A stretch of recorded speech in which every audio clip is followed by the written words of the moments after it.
Go for it. So this is a little bit about how Cielo worked with one of our customers, Dialog, with Candidate.ID. The clue is in the name, right? So they're basically a technology company. They put the technology into things like smartphones and devices.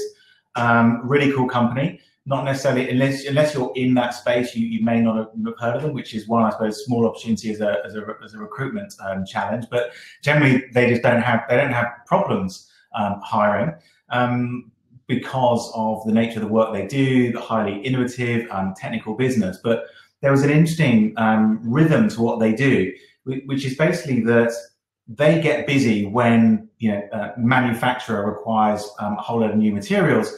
They have to ramp up, put new technologists and engineers in place to basically fulfill the order in very simplistic terms.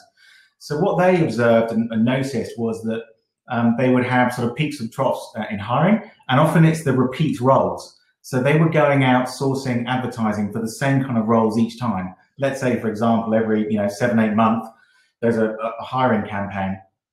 And what they noticed, of course, is that they're getting really well qualified candidates because you can either kind of do the job or you can't. So what they were noticing is that they're gathering all of these great CVs, all these data sources, great people in their ATS, but it was on a cycle. So it was working, it wasn't broken, but what we were speaking to them about was how could we be more innovative with how we're approaching that as a business? How could we do that smarter?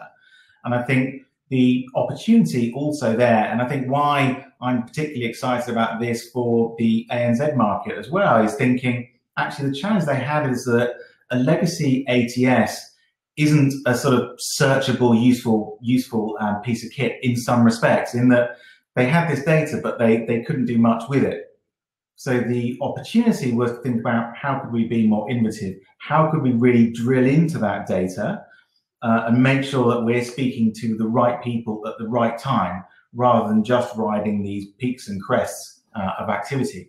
So what you see here is the start of the funnel. So where we started is with just under 3,000 people in the overall talent pool within the ATS.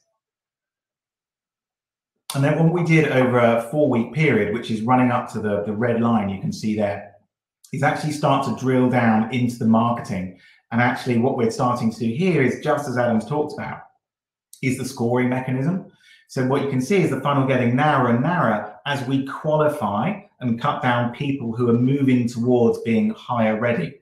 And again, if you think about that content funnel, you can see underneath where we started was quite high level in terms of thinking about the industry, the company, thought leadership, putting out feelers.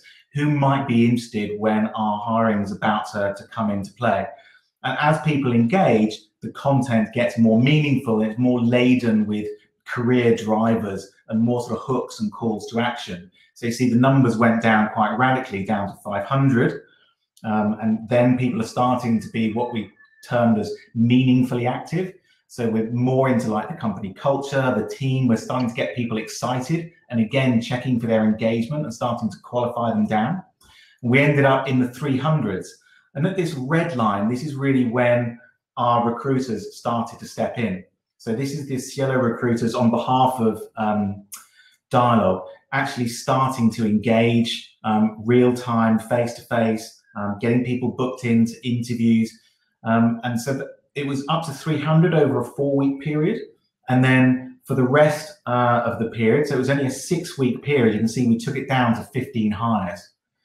So it's not necessarily sound like a huge number, but this is 15 software engineers within a 6-week period, all from data that existed within the client organization's ATS. And there's all sorts of side implications. I mean, there's some hard benefits, right? So 15 hires, and if you look down the bottom right, it's still in sterling. So £10,000, about 16, 17,000 Aussie dollars, which gets the cost per hire down to about $1,000 over a 6-week period. So the cost savings versus using agency, advertising costs, absolutely huge savings there. But I also think, and I don't know how much you sort of major on this stuff, Adam, but I think some important implications here around things like candidate experience. You know, if you look at the Candy Awards and things like that, the big one is you're not communicating with me enough, you're not giving me enough chance of feedback, or some of the time delays of people hearing responses are so vast that, again, it starts to impact reputation. What you've got here is fast, mobile enabled, well engaged, speak to me when I'm ready, and then a high touch service delivered by Cielo in this instance. And then you're in, you're interviewed, you've got all the information you need, you get your offer, you accept, you're in. I think it's a great customer experience as well. Customer, candidate, and the cost savings, I think, speak for themselves. So it was a really interesting, kind of like, it was a pilot for us really with Cielo, wasn't it, Adam? Thinking about which of our customers were open to this kind of thing. And it was, yeah, we learned absolutely loads from it. Yeah, like I said, you got the cost benefits, but also those kind of really, really significant things like candidate experience. Absolutely.